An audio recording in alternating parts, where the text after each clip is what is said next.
Iran ने झुकने से इनकार कर दिया है। बात बिल्कुल सही है और हकीकत है। दोस्तों, उम्मीद की जा रही थी कि ईरान कुछ अच्छा ऑफर देगा या अमेरिका ने जो ऑफर दिया है ईरान उसको आसानी से मान लेगा, लेकिन दोस्तों मामला उल्टा हो गया है। ईरान ने सीधा कह दिया है, देखिए कई शर्तें रखी हैं और ईरान ने शर्तें ज़्यादा रखी हैं। जो शर्तें ईरान के सामने अमेरिका ने रखी, उन शर्तों पर शर्तें ईरान ने रख दी। हजरात, हुआ ये कि ईरान ने कह दिया कि हम अपना एनरिच यूरेनियम किसी दूसरे देश को, यानी मान लीजिए तीसरे देश को देने को तैयार हैं।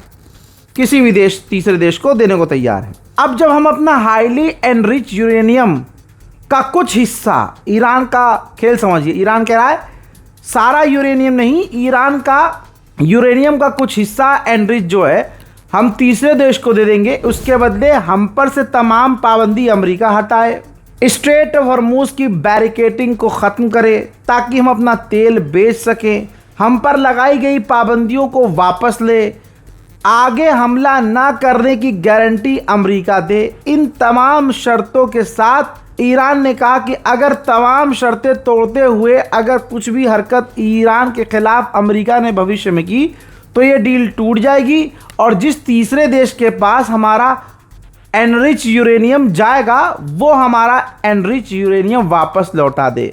तो दोस्तों, ये तो पूरी ईरान की दादागिरी हो गई है ना, फुल बदमाशी। और इसे कहते हैं जैसे को तैसा, शेर को सवा शेर। वहीं ईरान ने जो बड़ी बात रखी है वो मैंने आपको नहीं बताई। सबसे बड़ी बात, ईरान ने अमेरिका की जो शर्त थी कि अमेरिका ने ईरान से मांग की थी कि ईरान अपनी तमाम न्यूक्लियर साइट्स को डिस्ट्रॉय कर दे, डिसेबल कर दे, बंद कर दे। ईरान ने साफ मना कर दिया है कि गलतफहमी में मुन्ना मत रहना, हम अपनी न्यूक्लियर साइट्स को बंद नहीं करेंगे। अब ये रिपोर्ट दुनिया के सामने आई, मीडिया के सामने आई और मैंने भी आपको एक खबर बता दी। अब ईरान कह रहा है कि अभी इस रिपोर्ट के अंदर जो मीडिया में आई है वो 100% रिपोर्ट सही नहीं है।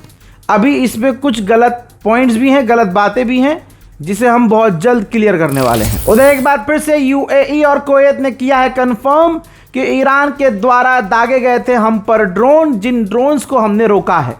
यानी ईरान कहिए या ईरान के लड़ाके कुवैत और दूसरे अरब के इलाकों पर हमलावर अभी भी हैं। यूएई और कतर पर ड्रोन हमले की पुष्टि की जा रही है और सऊदी अरब ने ईरान की निंदा की है कि जहां सीज फायर है तो कतर और यूएई को ईरान निशाना क्यों बना रहा है, क्यों ड्रोन हमले कर रहा है। कतर ने कन्फर्म किया है कि हमारे यहाँ एक टैंकर खड़ा था, उस टैंकर पर ईरान ने हमला कर दिया। हमला करने के बाद उस टैंकर में आग लग गई। साउथ कोरिया के टैंकर की तस्वीर आपके सामने, ये वही साउथ कोरिया का टैंकर है जिसके ऊपर ईरान ने हमला किया था। बड़ा छेद आपको नजर आ रहा है।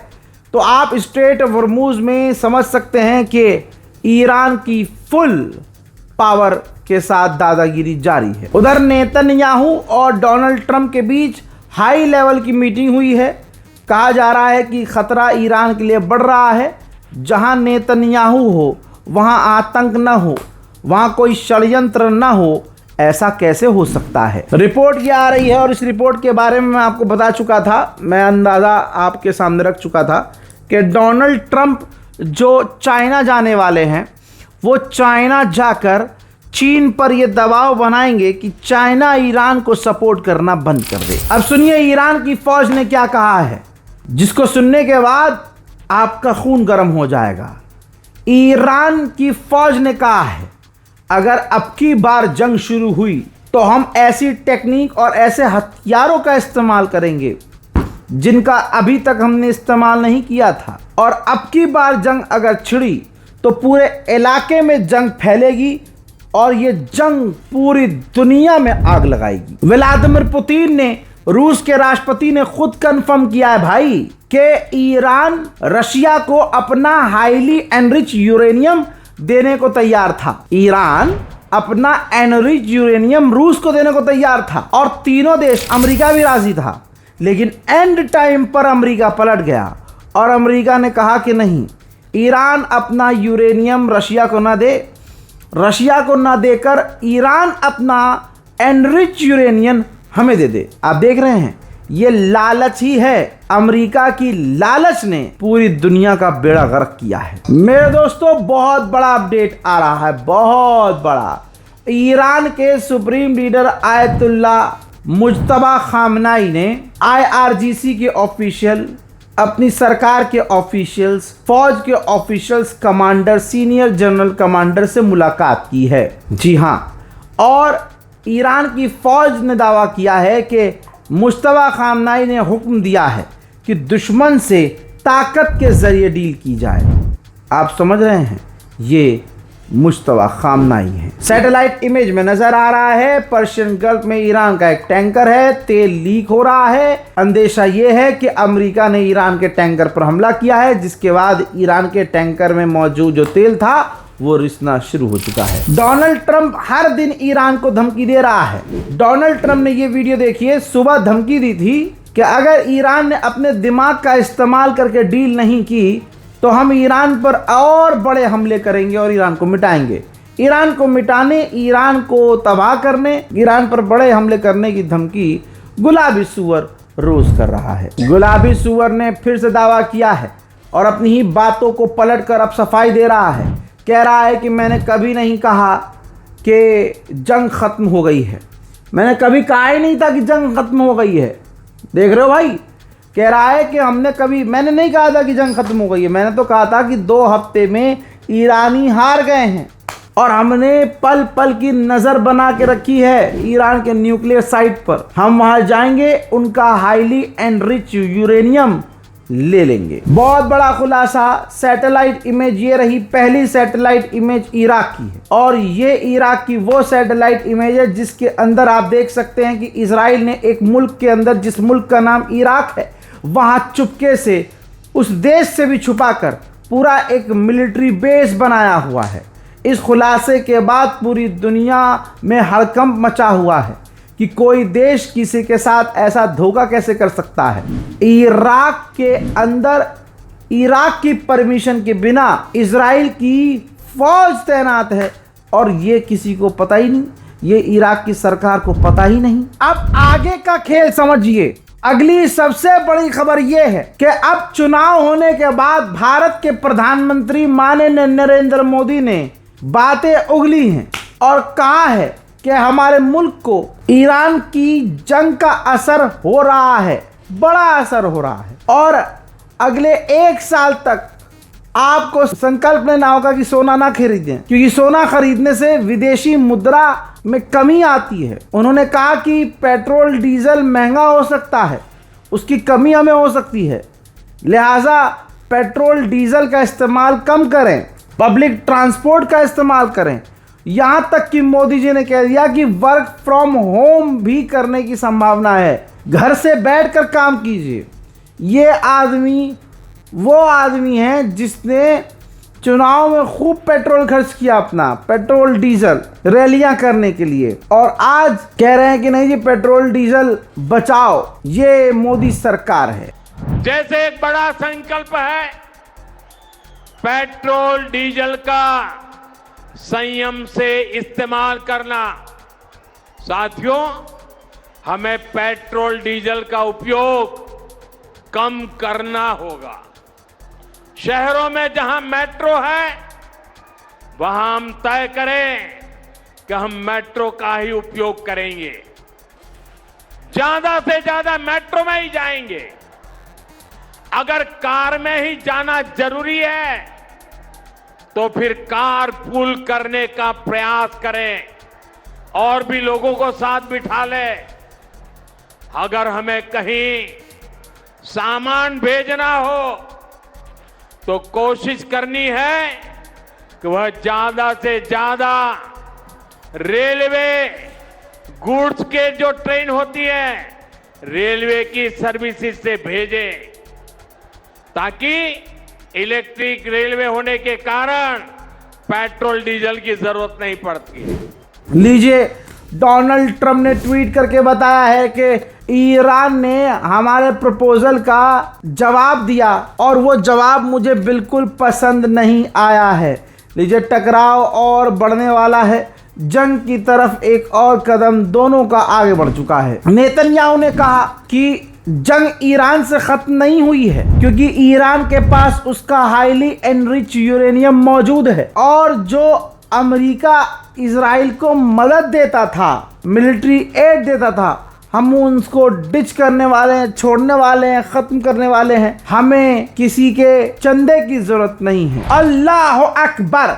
सऊदी अरब के ऑफिशियल का बड़ा बयान आपकी स्क्रीन पर। सऊदी अरब के ऑफिशियल ने कहा कि इजराइल का जो प्लान था सऊदी अरब और ईरान को लड़वाने का, वो प्लान, वो ख्वाब कामयाब हो गया है। वो प्लानिंग इजराइल की कामयाब हो चुकी है। ईरान और सऊदी अरब के बीच खाई खोद चुका है इजराइल। उधर तस्वीर सीधा इराक की आपके सामने। इराक के आसमान में अमेरिका के फाइटर जेट उड़ते हुए नजर आ रहे हैं। अमेरिका का पादरी, जी हाँ सरकारी, हमें आपको बताने में बड़ी शर्म आ रही है कि बताइए, ईसाई एक पादरी जो अमेरिका का है वो ट्रम्प को सपोर्ट कर रहा है। उस अमेरिका के पादरी का कहना यह है कि पॉप लियो से बेहतर समझता है बाइबल को।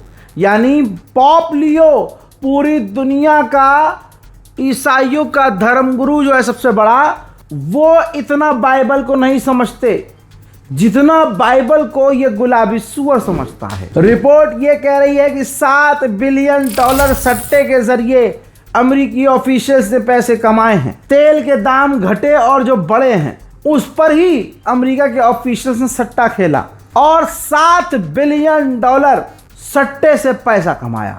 ये है अंग्रेजों की दुनिया। ईरान की आवाम कह रही है कि अमेरिका से बात ही ना की जाए, अमेरिका से कोई भी बात ना की जाए। ईरान के राष्ट्रपति पेजेश्कियान का बयान ऐसे में आता है और वो कहते हैं कि अगर सामने वाले से बात की जाए या बात कर ली जाए तो इसका मतलब ये नहीं माना जाएगा कि हमने हार मान ली है। ये नहीं माना जाएगा अगर हम बातचीत कर रहे हैं, शांति अमन पर बात कर रहे हैं, डील पर बात कर रहे हैं, इसका मतलब ये नहीं है कि हम हार मान गए। हजरात, तस्वीर आपके सामने है रोज़ा मुबारक।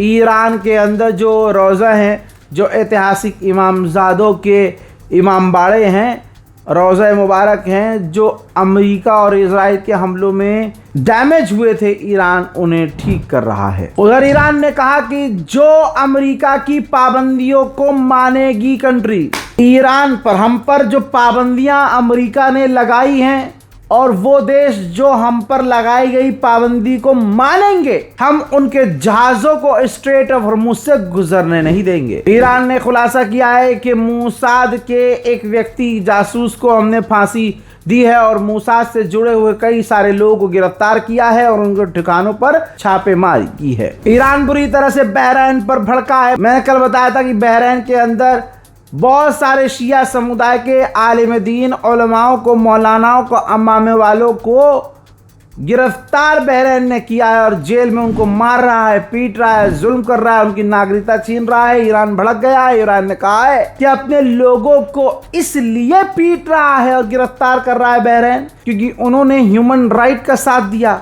इंसानियत का साथ दिया। बहरैन ये सरासर गलत कर रहा है। ईरान ने ऐलान किया है कि हमने अपनी छोटी छोटी सबमरीन्स स्ट्रेट ऑफ हॉर्मुज़ में तैनात कर रखी है। लीजिए तस्वीर देख लीजिए। अमेरिका का F-35 फाइटर जेट UAE के ऊपर उड़ता हुआ नजर आ रहा है। गुलाबी सुअर की बात तो खुद अमेरिका के टॉप के ऑफिशियल नहीं मान रहे हैं। जहां गुलाबी सुअर ये कह रहा है कि ईरान की फौज, ईरान की सरकार कमजोर हो गई है, ईरान की सरकार गिर गई है, ये हो गया है, ये गोब गोब हुआ है।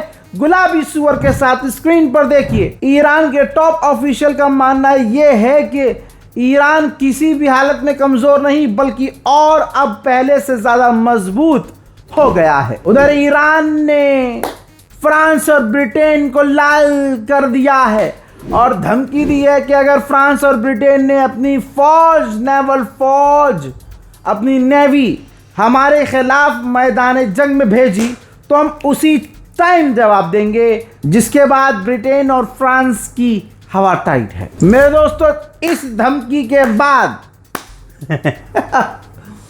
हवा निकल गई फ्रांस की। फ्रांस के राष्ट्रपति इमैनुअल मैक्रोन ने कहा कि हमारा कभी भी ये ख्वाब, कभी भी ये प्लान नहीं था कि ईरान के खिलाफ अपनी फौज स्ट्रेट ऑफ हॉर्मुज में या अरब सागर में भेजें। हाँ, इमैनुअल मैक्रोन जो कल तक ईरान को धमकी दे रहा था, तुरंत पलट गया और कह दिया नहीं नहीं, हम तो ईरान के खिलाफ फौज भेजेंगे ही नहीं, बल्कि हम ईरान से कोऑर्डिनेट करेंगे। वहीं कतर के अमीर से ईरान के विदेश मंत्री ने फोन पर बात की है। रिपोर्ट ये आई है कि यूएई के अंदर जो शिया समुदाय के लोग रहते थे, पाकिस्तानी शिया समुदाय के, उनको यूएई चुन चुन कर निकाल रहा है, उनकी प्रॉपर्टीज को जब्त कर रहा है, औरतों की तरह उनको गिरफ्तार कर रहा है किसी न किसी और बहाने से। क्यों? क्योंकि उसका ये मानना है कि यूएई का मानना यह है कि जंग के दौरान यूएई को सपोर्ट पाकिस्तान ने नहीं किया और आज भी वो ईरान से मीडिएशन करवा रहा है पाकिस्तान, लेकिन हमारे मतलब की बात नहीं कर रहा है। पूरी दुनिया पर खतरा बढ़ने वाला है। पूरी दुनिया में ऑयल रिजर्व सिर्फ 1 महीने का बाकी है। 1 महीने के बाद दुनिया के तमाम बड़े देशों के पास डीजल पेट्रोल की कमी शुरू हो जाएगी। रिपोर्ट ये आ रही है कि समुद्री इलाके में जो तार इंटरनेट की बिछी हुई है, अब उससे भी ईरान पैसा वसूलेगा कि हमारे इलाके में जो तार बिछी हुई है, इससे Amazon, Facebook, Meta, Google, YouTube, तमाम दुनिया के देश की टॉप की इंटरनेट कंपनियां इन हमारे समुद्र के इलाके में जो तार बिछा है, उनके जरिए इंटरनेट काबू करके पैसा कमाती हैं। तो अब ये है इनका आइडिया कि हमारे इलाके में जो तारें बिछी हुई हैं, उनको हम अपने कब्जे में लेंगे और उससे किराया वसूलेंगे। उधर गुलाबी सुअर ने कंफर्म किया है कि ईरान ने हमारे जो प्रपोजल का रिएक्शन दिया है वो मुझे पसंद नहीं आया है। इसके बाद मैंने नेतन्याहू से फोन पर बात की है। उधर इजराइल ने लेबनान में फिर से आतंकी हमला किया, जिसमें 2 पैरामेडिक्स की शहादत हुई है। हजरात मोहतरम, ईरान स्पेशल रिपोर्ट में फिलहाल के लिए इतना ही। इस रिपोर्ट को शेयर कीजिएगा, चैनल को सब्सक्राइब कीजिएगा। फिलहाल की इस रिपोर्ट में इतना ही। जय हिंद।